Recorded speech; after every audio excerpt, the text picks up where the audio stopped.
Assalamualaikum warahmatullahi wabarakatuh. Hari ini kita akan belajar mengenai klasifikasi makhluk hidup sistem 5 kingdom. Di sini silakan dibuka LKS-nya, LKS IPA. Video ini digunakan untuk membantu anak-anak dalam mengerjakan LKS IPA. Yang pertama ada pertanyaan, sebutkan klasifikasi 5 kingdom. Yang pertama ada kingdom Monera, ada kingdom Protista, ada kingdom Fungi, ada kingdom Plantae, dan yang terakhir ada kingdom Animalia. Selanjutnya kita akan belajar mengenai kingdom Monera dan Protista. Sumber belajarnya buku paket halaman 60 sampai dengan 63. Soal pertama, sebutkan 3 hal yang menjadi ciri-ciri dari Protista. Jadi, Protista itu punya 3 ciri. Yang pertama, selnya memiliki membran inti atau eukariotik. Yang kedua, bersel tunggal atau uniseluler. Yang ketiga, mampu berkembang biak. Kemudian, Protista ini dia dibagi jadi 2. Ada Protista yang mirip dengan tumbuhan, ada Protista yang mirip dengan hewan. Untuk Protista yang mirip dengan hewan itu disebut dengan protozoa. Dia memiliki sifat yang pertama, bentuknya menyerupai hewan karena mirip hewan dan memiliki alat gerak. Sama seperti hewan, si Protista yang mirip hewan ini dia bergeraknya adalah berpindah tempat. Makanya memerlukan alat gerak. Untuk yang nomor 3, lengkapi tabel gambar makhluk hidup berikut. Jawabannya bisa dilihat di buku paket IPA halaman 60. Untuk gambar yang pertama, ya ini adalah gambar dari makhluk hidup yang namanya amoeba. Dia masuk ke dalam Protista mirip hewan. Atau dijawab Protista aja boleh. Untuk yang nomor 2, untuk amoeba ini dia punya alat gerak. Kenapa? Alat geraknya adalah kaki semu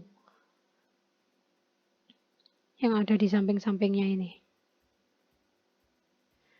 Terus yang nomor 2 ada yang bentuknya seperti sendal jepit. Nama makhluk hidupnya adalah Paramecium. Si Paramecium ini dia punya alat gerak. Alat geraknya berupa bulu getar. Yang ada di samping-sampingnya ini kan ada bulunya. Ya, itu fungsinya adalah sebagai alat gerak. Karena dia punya alat gerak dan dia tergolong Protista mirip hewan, maka masuk ke dalam kelompok Protista, bukan Monera. Untuk yang nomor 3, namanya adalah Euglena. Dia punya alat gerak yang panjang ini ya, namanya bulu cambuk. Fungsinya untuk membantu Euglena untuk bergerak. Karena dia bisa bergerak dan mirip dengan hewan, maka dia masuk atau tergolong dengan kelompok Protista. Nomor 4, sebutkan 2 contoh Protista yang menyebabkan penyakit. Jadi, Protista itu baik yang mirip hewan ataupun mirip tumbuhan, ada yang menguntungkan dan ada yang merugikan. Untuk yang merugikan, dia bisa hidup parasit di tubuh manusia atau di tubuh makhluk hidup lain. Salah satu contoh Protista yang parasit dan menyebabkan penyakit, untuk yang A adalah penyakit diare. Contohnya adalah Paramecium dan Entamoeba histolytica. Untuk yang kedua, untuk penyakit malaria, contoh protistanya adalah Plasmodium malariae. Jawabannya bisa dicek di buku paket IPA halaman 61.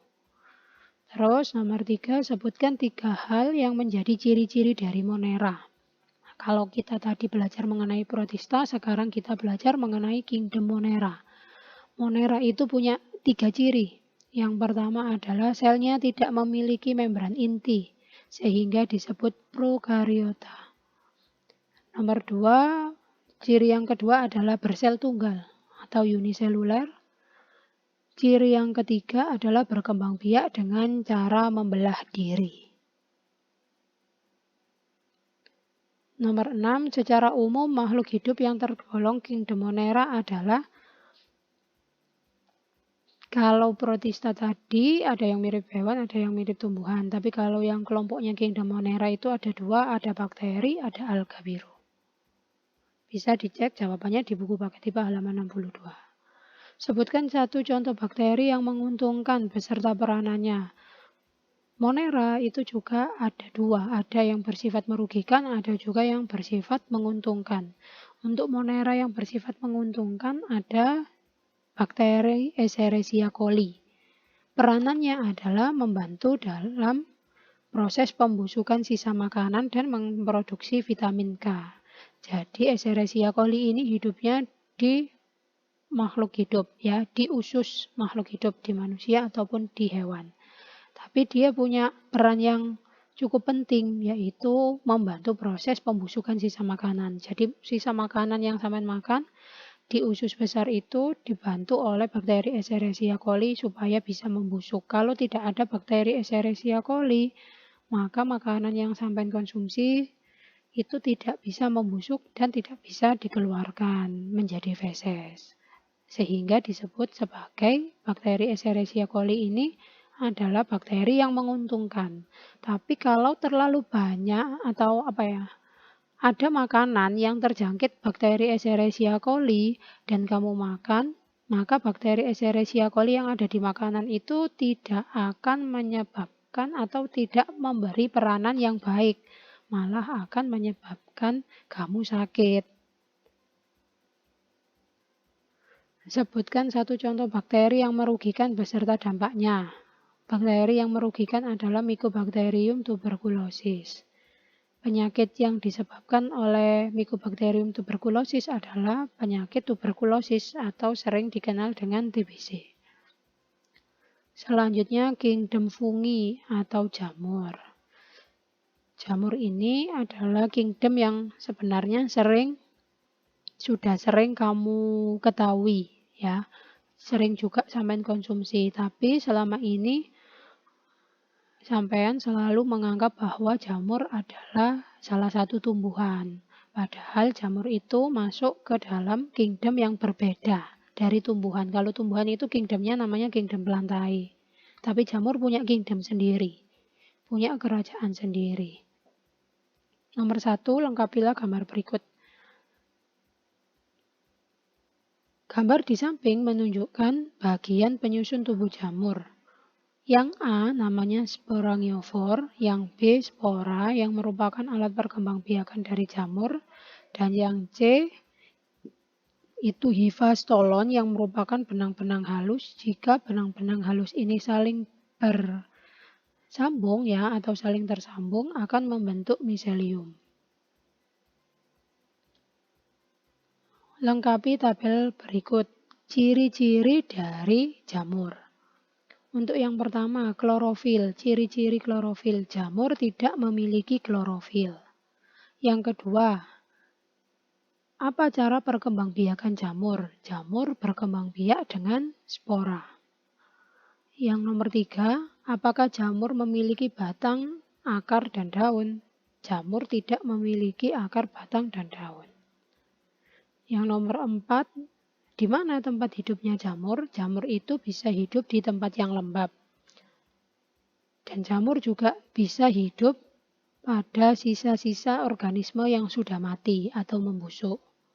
Jamur juga bisa hidup dan menghisap makanan dari organisme lain yang masih hidup. Sifatnya jamur itu bisa bersifat saprofit atau parasit. Saprofit itu karena dia bisa mengambil makanan dan hidup dari organisme yang sudah mati.